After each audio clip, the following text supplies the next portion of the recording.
अस्सलाम वालेकुम दोस्तों, आज हम बनाएंगे स्टफ़ड बिटर गोर्ड यानी कि भरवा करेला। और मैं आपको आज इसकी बहुत ही यूनिक सी रेसिपी दूंगी एक ख़ास सीक्रेट इंग्रेडिएंट्स के साथ। आपने इससे पहले ये रेसिपी नहीं देखी होगी। ये बहुत टेस्टी बनते हैं, तो जो नहीं खाते हैं करेले वो भी शौक़ से खाएंगे। इतने टेस्टी और इतने मज़े के ये बनते हैं। तो चलिए रेसिपी देख लेते हैं। यहाँ पर मैंने 400 ग्राम करेले लिए हैं और सबसे पहले हमने इस तरीके से इनको काट लेना है।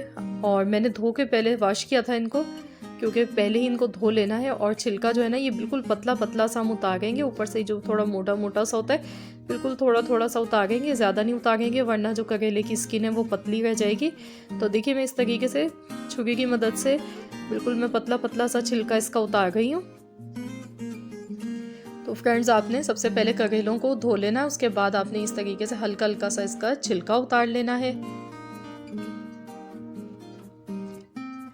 तो आज की जो रेसिपी है ना, आप ट्राई करेंगे तो आप खुश हो जाएंगे कि इतनी ज़बरदस्त रेसिपी है कि आपने आज से पहले क्यों नहीं इस रेसिपी को ट्राई किया। और आपने इससे पहले ये यूट्यूब चैनल पर देखी भी नहीं होगी।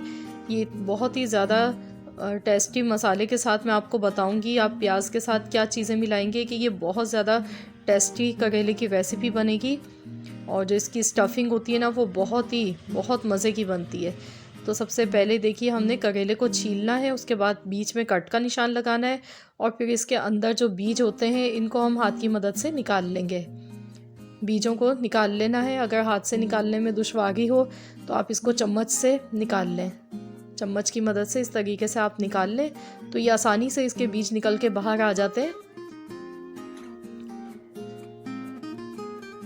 तो ये इस तरीके से हमने कर लेना है, आसानी से ही निकल आएंगे। तो देखिए यहाँ पर मैंने बीज निकाल लिए हैं और अंदर से ही देखिए करेला बिल्कुल साफ हो गया है।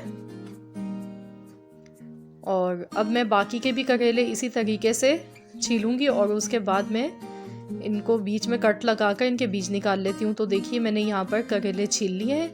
तो अब हम इसका अगला स्टेप करेंगे। तो हमने क्या करना है, इस पर नमक आधा चाय का चम्मच मैंने लिया है, तो नमक हम इस पर थोड़ा सा डाल देंगे। इससे क्या होगा कि करेले में जो कड़वाहट होती है वो भी ख़त्म हो जाएगी और इसका टेस्ट बढ़ जाएगा। और हाथों से दोनों साइडों पे इसके लगा लेंगे इस तरीके से हाथों की मदद से। तो अब हमने इनको बॉईल करना है, स्टीम देना है, बॉईल नहीं करना है। तो देखिए मैंने पतीले में थोड़ा सा पानी रखा है और मैंने स्ट्रेनर रख दिया है।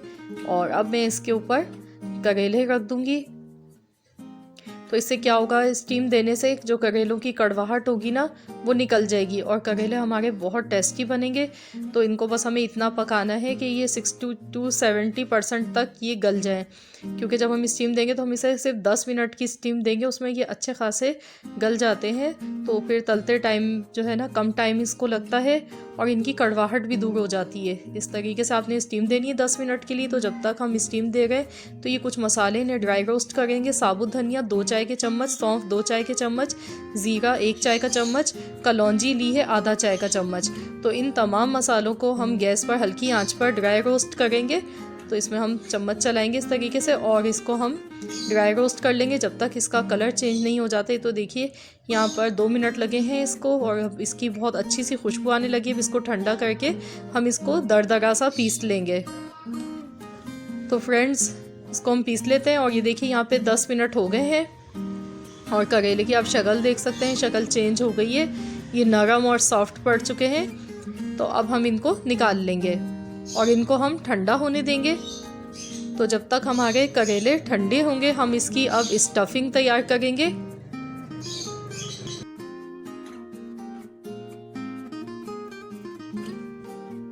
तो यहाँ पर स्टफिंग तैयार करने के लिए मैंने 2 टेबल स्पून के बराबर ऑयल लिया है और मैंने हींग इसमें डाली है। तकरीबन 1 पिंच के बराबर हींग का पाउडर डाला है। और मैं यहाँ पर मस्टर्ड सीड्स डाल गई हूँ आधा चाय का चम्मच। और अब साथ ही में मैंने यहाँ पर एक बड़े साइज़ की कटी हुई प्याज ली है। मैंने ऑमलेट कट स्टाइल में बारीक चॉप कर लिया था प्याज को और मैंने बड़े साइज़ की प्याज ली है। अगर आप छोटे साइज़ की ले गए हैं तो आप 2 प्याज का इस्तेमाल करें। और प्याज को बस हल्का सा सौते करना है, गोल्डन कलर नहीं करना है इसका। तो ये इसका मैं ख़ास सीक्रेट जो मैंने आपसे शुरू में रेसिपी के बताया था वो यही है, वो है बेसन। तो हम इसके अंदर 2 चाय के चम्मच भर के बेसन डालेंगे और जो इसके बाद हम इसकी स्टफिंग जब ये तैयार होगी तो आप सोच भी नहीं सकते हैं, बहुत ही टेस्टी और बहुत मज़े की स्टफिंग तैयार होती है। और बेसन को अब हम 2 मिनट तक ऐसे ही पकाएंगे इसमें, ताकि बेसन का कच्चापन ख़त्म हो जाए। तो साथ ही में इसमें 1 चाय का चम्मच बारीक चॉप किया हुआ लहसुन डाल देंगे। पिसी हुई कुटी हुई लाल मिर्च का पाउडर मैंने आधा चाय का चम्मच डाला है। 1/4 टीस्पून हल्दी पाउडर, नमक हस्बे जायका। नमक बहुत थोड़ा सा डाला है इसलिए क्योंकि हमने जब करेलों में भी शुरू में नमक लगा दिया है, तो बस हमें इतना ही नमक चाहिए कि जो स्टफिंग है इसमें ये बराबर हो जाए। टेस्ट के हिसाब से हमने डाला है यहाँ पर नमक। और अब हम इसमें चाट मसाला डालेंगे। 1 चाय का चम्मच भर के चाट मसाला डाल देंगे। अगर आपके पास चाट मसाला नहीं है तो आप इसमें पिसी हुई आम की खटाई डाल दें। शिमला मिर्च, अब मैंने 1 शिमला मिर्च ली थी और मैंने इस तरीके से देखिए इसको बारीक काट लिया। हरी मिर्चें ली हैं 4 अदद बारीक कटी हुई, ये मैंने इसमें डाल दी हैं। और अब इन तमाम चीज़ों को मिक्स कर लेते हैं। बस अब इनको ज़्यादा नहीं पकाएंगे क्योंकि शिमला मिर्च फ़ौरन ही नरम और सॉफ्ट पड़ जाती है। और अब मैं इसमें ये मसाला डालूंगी जो मैंने आपको दिखाया था, जो हमने ड्राई रोस्ट किया था। धनिया पाउडर और धनिया, सौंफ, कलौंजी और ज़ीरा, इन तमाम चीज़ों को जो हमने ड्राई रोस्ट करके तैयार किया था, इसके सिर्फ 3 चम्मच हमने यूज़ किए। और ये जो बाकी बचा है इसको हम साइड में रख लेंगे, किसी और रेसिपी में यूज़ कर लेंगे। तो इस रेसिपी में इसके 3 चम्मच भर के मैंने डाले हैं। और इस मसाले को डालने के बाद जो इस स्टफिंग का टेस्ट आता है ना, वो बहुत ही बढ़ जाता है। और अभी इसका एक इंग्रेडिएंट बाकी है, वो है नींबू का रस। तो 2 नींबू मैंने लिए हैं और 2 नींबू का रस हम डालेंगे। जितनी ज़्यादा ये खट्टी होगी स्टफिंग, उतनी ही ज़्यादा ये टेस्टी और मज़े की लगेगी। तो आपने इसके अंदर 2 नींबू का रस डालना है। अगर आप टेबल स्पून के हिसाब से डाल रहे हैं तो आप इसमें 3 टेबल स्पून ये रस डालेंगे नींबू का, ताकि जो स्टफिंग है वो अच्छी तरह से उसमें खटाई आ जाए। तो ये स्टफिंग बहुत मज़े की लगती है, इतनी टेस्टी होती है कि आप इसको वैसे भी खा सकते हैं। अब देखिए हमारी जो स्टफिंग है ये तैयार हो गई है, रेडी हो गई है। और अब मैं इसको गैस से उतार लूँगी और ये देखिए तैयार हो चुकी है ये स्टफिंग हमारी। तो चलिए अब हम करेले भी हमारे ठंडे हो गए हैं और ये स्टफिंग को भी मैंने 2-3 मिनट तक रख दिया था, थोड़ी ठंडी हो चुकी है। तो अब हम इसको करेलों में भरेंगे। तो मैं आपको दिखाती हूँ किस तरीके से हमने भरना है इसको। अच्छी तरह से दबा के अंदर तक इसको भरेंगे, ताकि जो स्टफिंग का हमारी जो फ्लेवर है ना, वो पूरे करेले में अंदर तक आना चाहिए। इस तरीके से आप फिंगर की मदद से इसको कर लें, उसके बाद ऐसे बंद कर लें इसको। ये देखिए ऐसे करना है। तो ये देखिए करेले में मैंने एक में भर लिए। अब मैं इसी तरीके से बाकी के करेलों में भी ये स्टफिंग डालूंगी इसी तरीके से। ये देखिए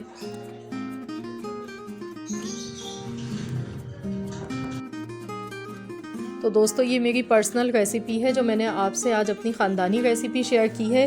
तो आप लोग जब इसको ट्राई करेंगे ना, तो आप बार बार इसको बनाने पे मजबूर हो जाएंगे। बहुत ही मज़ेदार, बहुत ही ज़्यादा टेस्टी बनते हैं इस तरीके से करेले। और ये कड़वाहट भी नहीं होती है इनमें बिल्कुल भी, बहुत ही शानदार बनते हैं। और ये हमारी हेल्थ के लिए भी बहुत ज़्यादा अच्छे होते हैं, इनका इस्तेमाल लाजमी करना चाहिए। तो देखिए यहाँ पर मैंने तमाम करेलों में स्टफिंग भर दी है। अब मैंने यहाँ पर थोड़ा सा ऑयल लिया है, आधा कप के बराबर लिया है।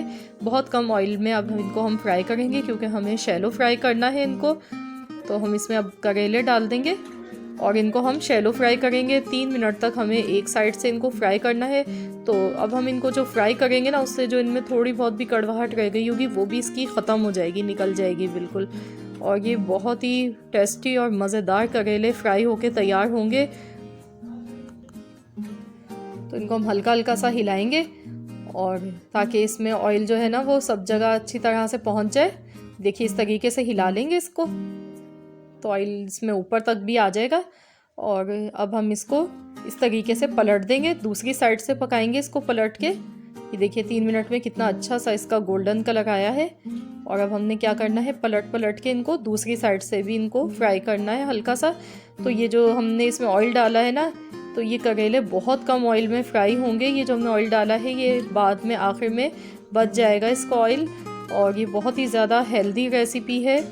तो आपने इस रेसिपी को ट्राई करना है और अपना फीडबैक मुझे देना है। तो देखिए दूसरी साइड से भी फ्राई करते हुए 2 से 3 मिनट तकरीबन हो गए हैं। और जो करेले हैं ना हमारे, वो बहुत ही मज़ेदार से फ्राई हो चुके हैं। तो ये देखिए मैंने निकाल लिया है इनको। तो फ्रेंड्स, आई होप कि आपको मेरी आज की ये रेसिपी ज़रूर पसंद आई होगी। अगर आपको मेरी रेसिपी अच्छी लगी है तो वीडियो को लाइक कर दें। मिलते हैं इंशाअल्लाह ताला बहुत जल्द एक और नई रेसिपी के साथ। तो जब तक के लिए अल्लाह हाफिज़।